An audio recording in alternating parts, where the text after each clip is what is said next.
Hi guys! Welcome back again to my YouTube channel. So by the way guys, maraming salamat po pala sa walang sawang pagsubaybay sa ating pong daily love reading. And kung ikaw ay bago pa lang sa ating channel, mag-subscribe na po kayo. Then i-click mo na rin yung ating notification bell para lagi kang updated sa ating mga bagong upload. Okay? So guys, sa mga interested naman sa ating private reading, ay nasa description box below lang po yung link ng aking Facebook. Message lang kayo. Okay, so tingnan natin guys. Kanino bang love reading yung masasagap natin ngayong araw? So, ayan. Since, holiday. Enjoy nyo lang guys, no? Sa mga magsiswimming ngayong araw. Diba? Relax lang kayo. Kasi grabe, punuan nata mga tourist spot ngayon, lalo sa mga malalapit sa mga sa mga dagat, ilog. Oo, dito sa amin puno na. Para mas gusto mo na lang maligo sa bahay, guys. Tapos matulog, magpahinga, 'di ba? Tapos manood na lang ng mga post ng mga friend mo sa Facebook, 'di ba? Okay, so by the way, tingnan natin. Kanina ba tong love reading spirit guide? Oops. Meron tayong it is safe for you to love. So, natatakot ka ng magmahal. Yung iba sa inyo, guys, takot ka nang pumasok sa relationship, nakikita kita na someone na parang ang laki ng trauma mo, parang hindi ka pa totally ready, or baka kahit sabihin na natin, guys, na taon ka ng single, is hindi ka pa ready na pumasok sa relationship ngayon. Okay? So, mas nakikita kita na someone na mas gusto mo munang mag-isa. So, nandun yung mga pag-iwas mo. Pinoprotektahan mo talaga yung sarili mo sa ibang tao. Ayaw mo na masyadong ma-involve sa ibang tao. Kahit na may lumalapit sa inyo, guys, grabe, no? Para kang may spring. Bigla ka na lang tumatalsik pala yun. Ganon mo pinoprotektahan yung sarili, guys. Okay, so by the way, additional message. Tignan natin.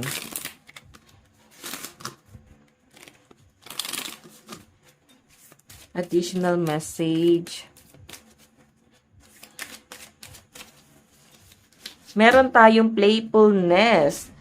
To recapture romance, allow your inner youthful spirit to shine. Diba? So, kung hindi ka pa talaga guys, totally ready at gusto mo na mapag-isa, sinasabi lang dito na okay lang yan. Pero kung ikaw naman is meron ka naman talaga nagugustuhan, nandun lang talaga yung pag-control mo, hindi mo pa talaga ina-allow yung sarili mo, no? Ayaw mo pa talagang tumanggap. Sinasabi lang dito guys na i-allow mo yung sarili mo. Lalo na kung masaya naman yung puso mo doon, yung puso't kaluluwa mo doon sa bagay na yan, di ba? Bakit masyado mong iniiwas yung sarili mo dyan? Tignan natin. May someone kasi dito guys na parang iniiwasan mo eh. Siguro iniiwasan mo ma-fall din sa taong to. Or iniiwasan mo na ma-fall siya sa inyo. Kasi ikaw alam mo yung sarili mo eh. Kaya mong kontrolin yung emosyon mo eh. Na wag ma-fall, no? Kaya mong kontrolin yung sarili mo na parang lumayo.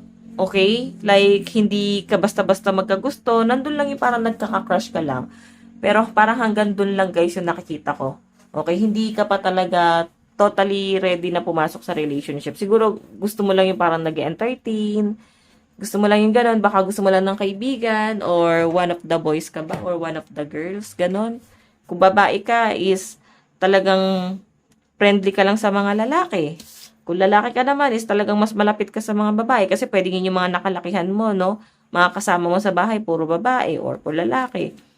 So, mas kaya mo silang pakisamahan. Mas, mo yung ugali nila. Okay.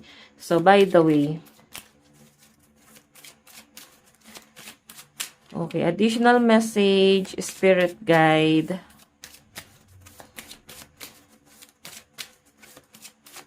Additional message.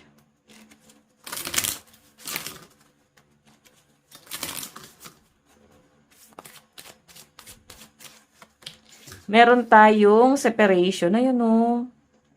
Though hindi ka naman na ganun ka-affected, no? Hindi ka na masyado na-apektuhan sa hiwalayan nyo ng person mo. Pero kasi, ang tagal mong hinil yung sarili mo. Ang tagal mong nag-recover doon sa lusak. Ang tagal mong hinil yung sarili mo na makarecover doon sa bagay na yon until nakakilala ka ng someone dito. Yan, itong someone na to, nahuhulog ang loob sa inyo. Pero ikaw talagang iniiwas mo yung loob mo doon. Ayaw mo talaga. So, kung di ka pa ready, okay lang yan, guys. Paliwanag mo ng maayos sa kanya. Pero yung pag-iwas na yun, guys, malinaw na yun eh. Na talagang hindi ka pa ready. Okay? So, since separation nito, guys, sa nakikita ko dyan, mas nag-e-enjoy ka ng nag-iisa ngayon. Okay lang sa inyo yung parang may mga in-entertain. Oh, may hihingi ng tawad sa inyo. Pero feeling ko kasi talagang ikaw ay totally naka-move on na. Diba? Pero may hihingi ng tawad sa inyo, guys. So, gusto niya, guys, makipagkita sa inyo. Okay? Ayun, possible na baka soulmate mo to. Gusto niya makipagkita sa inyo. Gusto niya magpaliwanag sa inyo ano yung nangyari. Parang late niya na-realize na hindi pa pala talaga siya totally naka-move on sa inyo kahit nagkaroon na siya ng iba. Parang hindi pa siya totally healed sa inyo. Then, na-realize niya na talagang iba yung pagmamahal na ibinigay mo. Iba yung pagmamahal na naramdaman niya sa inyo. Diba? So, by the way, Spirit Guide, meron tayong worth waiting for. 'Di ba? Alam mo yung pag-aantay mo at hindi ka nagmadali, hindi ka naghanap ng panakip-butas, worth it. Kasi natulungan mo na naman yung sarili mo na makaalis dun sa ganong klase ng sitwasyon. And sa halip na maghanap ka ng ibang karelasyon, mas nakikita kita na someone na nag-focus ka sa sarili mo. So ano yung worth it dito? Worth it na inantay mo yung tamang tao na hindi ka nagmadali. Okay? Kasi pagka naghanap ka ng iba, 'di ba, parang mas mabilis lang yung relasyon. Hindi pong ay, hindi pa pala talaga ako ready sa taong 'yon. Hindi ko pala talaga siya gusto. Mga ganong senaryo. Okay, so by the way,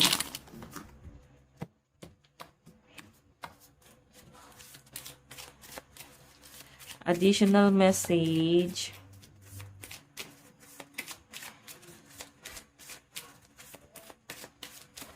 Meron tayong pay attention to the red flags. The sign are cautioning you. Ayan, ito kinakatakot mo eh. Yung ma-involve ka na naman sa toxic, may mga red flag, parang hirap ka na naman pumasok sa ganong klase ng relasyon. Mas nakikita kita na someone na gusto mo muna talagang mag-recover sa mga trauma, sa mga stress. This could be the one. Pero may someone na paparating sa inyo eh. I think hindi mo pa to namimit. Oo, hindi mo pa namimit itong taong to. Someone new. And in the near future mo pa guys mamimit itong taong to. Sa future pa or pwedeng this coming second quarter to third.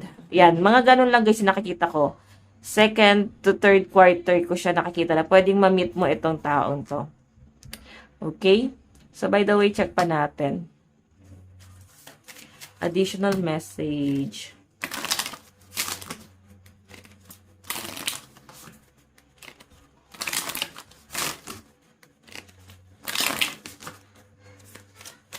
Additional message. Spirit guide.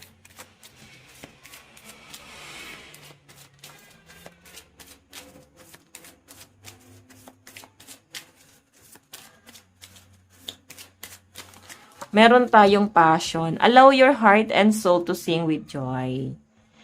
'Di ba? So, sinasabi lang dito guys na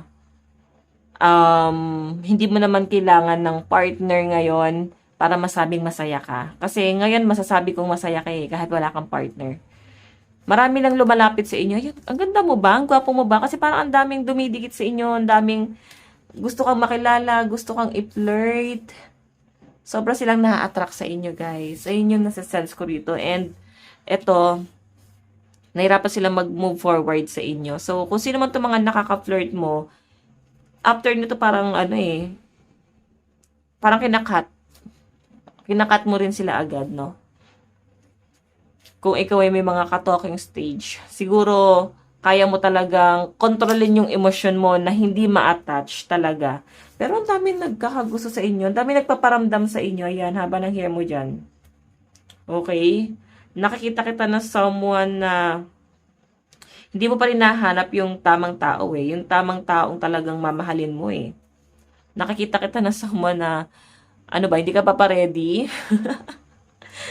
Kasi parang gano'n yung energy mo oh. Parang hindi ka pa talaga ready. Tignan mo na ba emosyon mo dito? Tapos nagpa-flirt sa inyo, guys. Parang pusa na. Tapos ikaw parang tuod lang dyan. Wala kang emosyon. Okay. So, by the way, check pa natin. Additional message.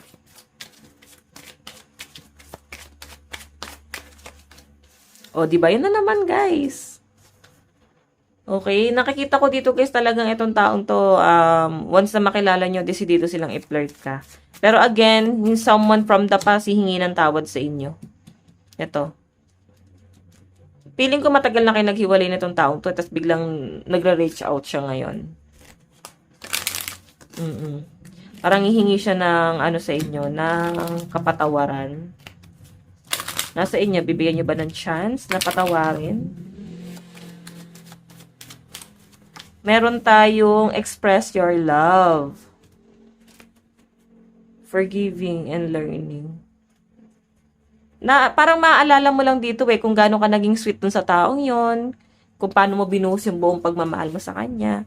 So, na-imagine mo lang kung anong klaseng tao ka nung naging karelasyon mo tong taong to. And nakikita kita na someone na wala ka naman ng galit eh. Parang napatawad mo naman na siya. Wala na sa inyo yon. Okay, hindi na ganun kabigat, kalalim yung nararamdaman mo sa kanya. Wala nang galit, sa totoo lang. Parang ordinaryong tao na lang din kasi siya guys sa buhay niyo eh.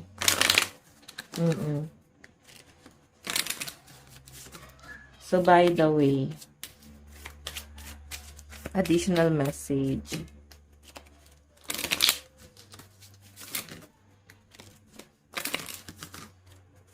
Additional message.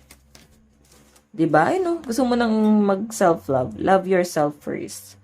Your self-respect makes you more romantically attractive. Okay. Siguro na-imagine mo lang, pero ikaw nakikita kita mabuting tao kasi kahit sa isip hindi mo nakukuha ang plastikin itong taong to na talagang kung ano yung pinaparamdam mo sa kanya. Fear talaga yun, guys. Oo, walang halong kemerot to, no? Walang halong ano man. Talagang wala na. Okay, ganun talaga yun eh. Once na makamove on ka sa isang tao, parang ordinaryong tao. Parang ordinaryong tao na lang siya sa buhay nyo. Hindi pang masaya ka na lang na makausap siya, pero parang hanggang doon na lang yun. Parang masyado ng komplikado kung bibigyan pa ng chance. Okay. Meron tayong codependency. Oh, finances and career. Oh, maswerte ka sa career mo. Okay, earth sign ka ba? Capricorn, Taurus, and Virgo. Kasi mukhang maganda yung career mo. Bigla ko na channel yung energy. Parang earth sign eh. Okay, again. Deception. Okay. So, wala na rin guys. Kahit niloko ka nitong taong to, parang may nasasaktan ka pa rin kasi na-imagine mo paano niya nagawa. Pero nandun ka na sa nag-recover ka na eh. Hindi na talaga malalim yung sakit. Naka-recover ka na dyan sa taong yan. Pero itong taong to guys, gusto pa talagang humingi ng tawad sa inyo. Pero siguro yung paghingi ng tawad is, hindi rin naman siya sure kung gusto ba niyang makipagbalikan. Kasi gusto niya lang guys humingi ng tawad sa inyo.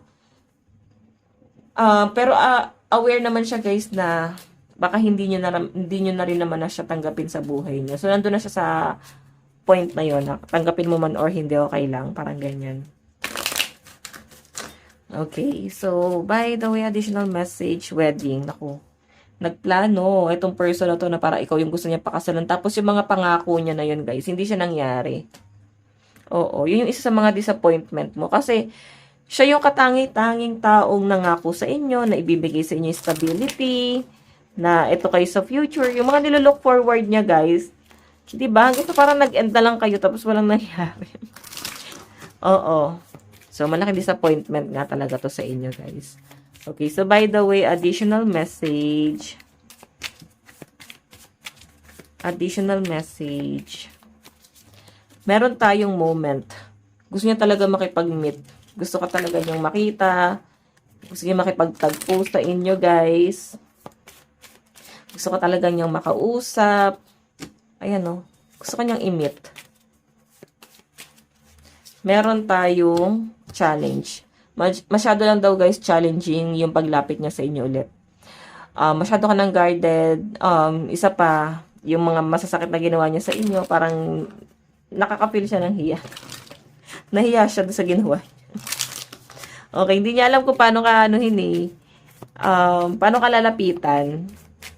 Pero yes, mukhang makapal naman yung mukha niya, guys, lapitan ka. Mukha naman kakausapin ka niya. Pero, yun nga, guys, masyado na, guys, challenging. Especially sa family mo, sa mga kaibigan mo, kung ano yung pwedeng judgment na sabihin sa kanila, no? So, again, meron tayong obstacle. O, diba? Kasi, nung karelasyon mo pa tong taong to, guys, maski ikaw ramdam mo parang, masyadong conflict, ang daming stress. Parang masyadong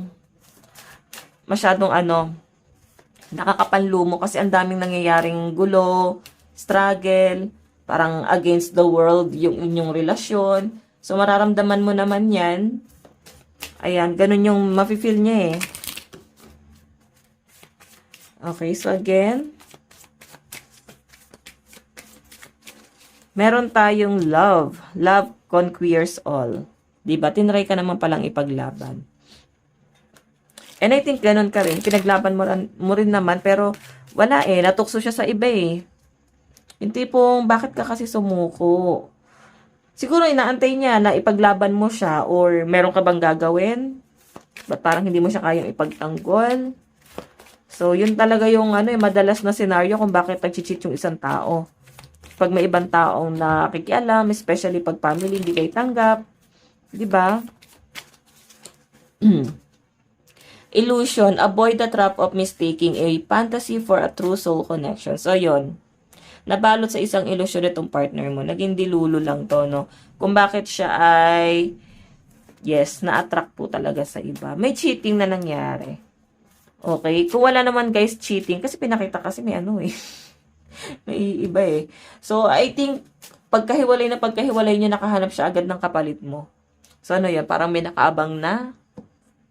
Okay? Parang cheating na rin bang matatawag yun, guys? Or, pwede rin naman, guys, na inantay niya lang na maghiwalay kayo bago siya magkaroon ng iba. Alin dun sa dalawa? Additional message. Additional message. Kanina po itong love reading. Meron tayong sun. Okay, sun. Ito kasi guys, sun, ito yung pinakamaganda sa lahat ng tarot deck, no? So, wish fulfillment ka naman pala talaga niya dati. And ikaw yung someone na nagbibigay liwanag sa madilim niyang mundo and tingin niya sa inyo is someone na achievement or parang trophy. Ikaw yung success. Ikaw yung isa sa mga pangarap niya na nakuha niya that time. Kaya nga siya babalik eh. Nasa inyo naman guys eh. Malakas yung energy ng earth sign dito. Pero titingnan natin mamaya mga zodiac sign na. Ayun, complete conflict lang. Feeling niya, bakit ano ba nangyari? Feeling niya sinapian siya ng something, no? Parang napariwara siya sa mga tinahak niyang landas. Ace of Cups. Parang mabuting tao naman siya, pero bakit naging masama siya?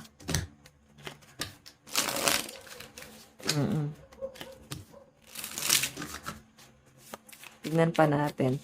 Meron tayong moon. Ayan o. Moon. Nagsinungaling siya sa inyo. Hindi lang to isang beses. I think paulit-ulit to. So mag-focus ka na lang sa inyong first may paparating naman pero mailap ka dun eh. Feeling ko mas gusto mo mag-self-love.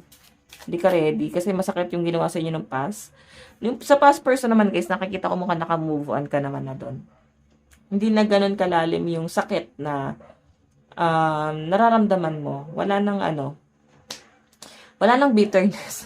Wala nang hindi ka na bitter dun sa sitwasyon nyo, guys. 'Di ba? So, again, tingnan natin. Ito tayo sa nararamdaman niya sa inyo.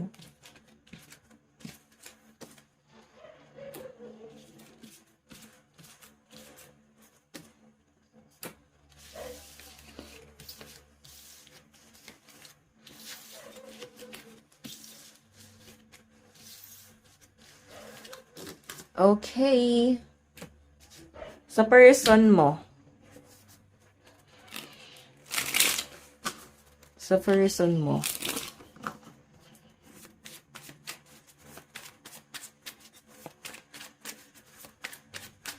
Ano yung nararamdaman ng person mo sa'yo ngayon? 'Di ba? Parang naging tanga-tanga daw siya. Guys, naging impulsive daw siya sa mga desisyon niya. Kasi guys, parang ano talaga, naging matalino naman siyang tao, pero parang natanga siya sa pag-ibig, no?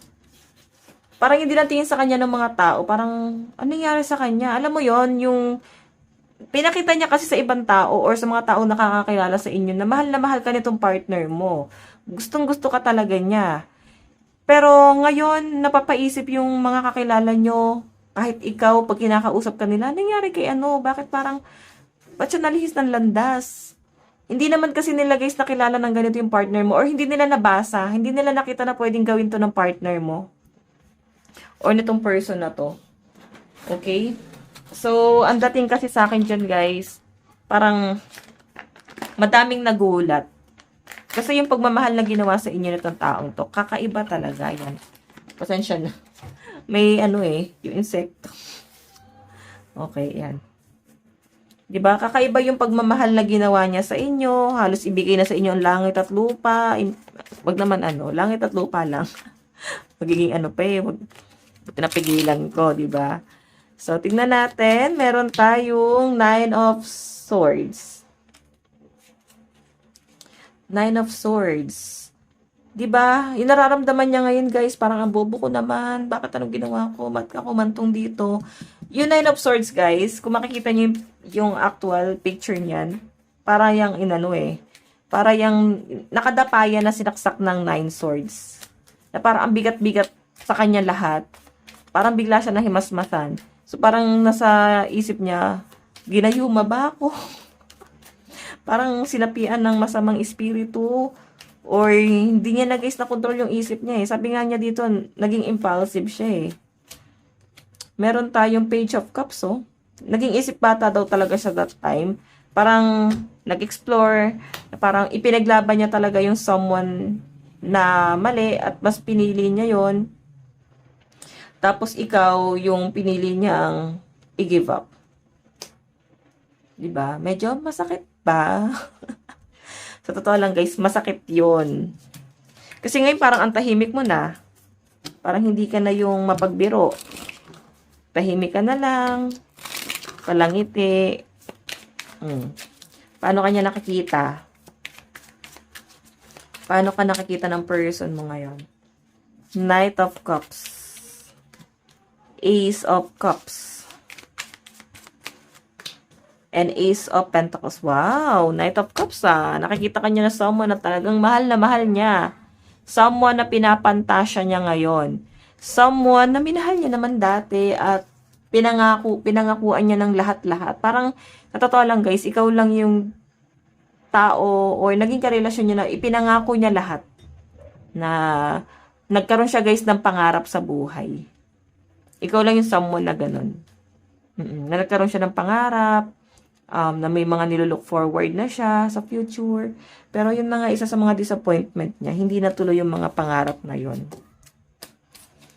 Okay. Na ano rin siya guys, sasaktan din siya.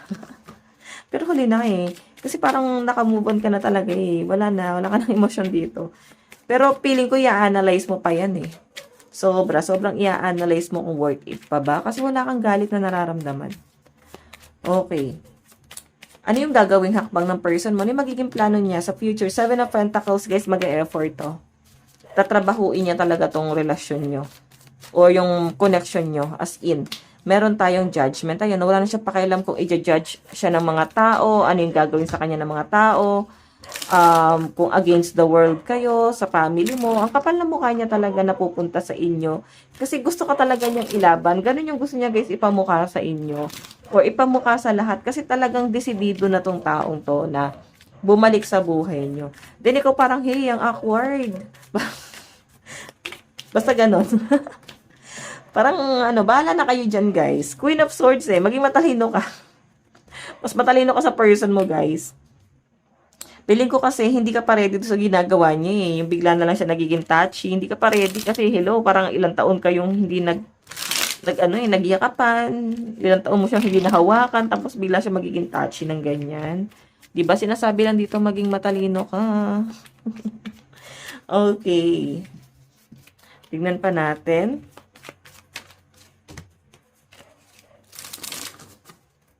Additional message.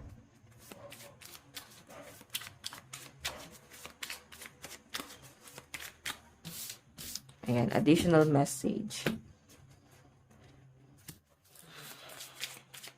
Nararamdaman niya sa inyo. Nararamdaman niya sa inyo. No one compares. No matter how many people I've met and experienced, there's no one who compares to you. So, marami pala siyang naging karelasyon, guys. Pero mukhang kakaiba ka sa lahat ng kanyang nakilala. Will you listen? There's so many things I want to say to you, but will you hear me all the way out? Will you believe me? Maniniwala ka daw ba sa mga sasabihin niya? Siyempre, hindi. Nagsinungaling siya sa inyo di ba? So, ang dami niyang gustong i-explain, grabe. Ganto ba talaga pag defensive, guys? Ang daming ina-explain. Meron tayong my fantasy, you're my fantasy. I have pictures and videos saved of you and use them for inspiration. I want you, di ba? Hanggang ngayon, nakatago pa rin yung mga picture mo. Pinapantasya niya pa rin yung mga picture niyo sa past. Nilook forward niya pa rin. Ito kami dati, ganito kami dati, di ba? Parang, hey, mag-move on ka na dyan. Okay, message niya sa inyo. Meron tayong finding out the truth crush me. Meron tayong you were the best thing in my life. Diba, ikaw yung pinakamagandang nangyari daw sa buhay niya ngayon.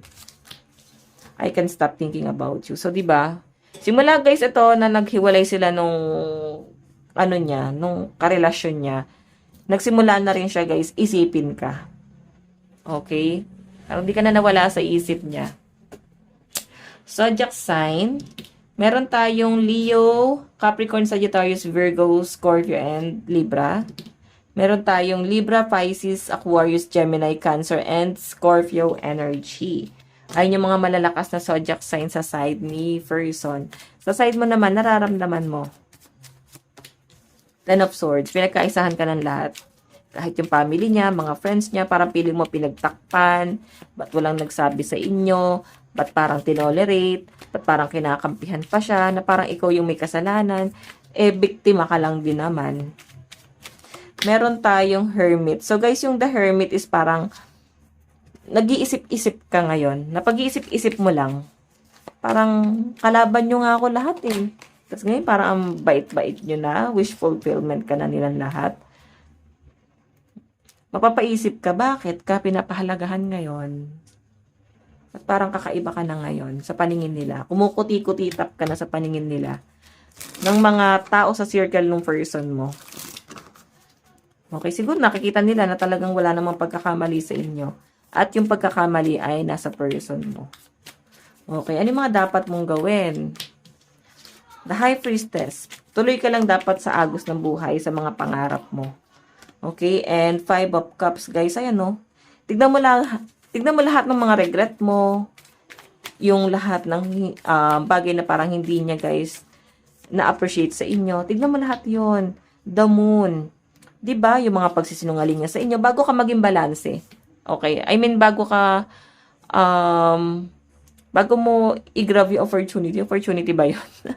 Bago mo siya patawarin or totally papasuhin sa buhay mo, balansihin mo yung mga regret mo, yung mga kasinungalingan niya, kung anong meron ka na ngayon, bakit siya bumabalik, anong dahilan, Zodiac sign mo. Gemini, Cancer, Aquarius, Pisces, Libra, and Scorpio. What else? Taurus, Capricorn, Leo, Sagittarius, Aries, and Virgo energy. So, by the way guys, ito lang naman po ang inyong daily love reading. Bukas po ulit. God bless and love you all. Bye-bye.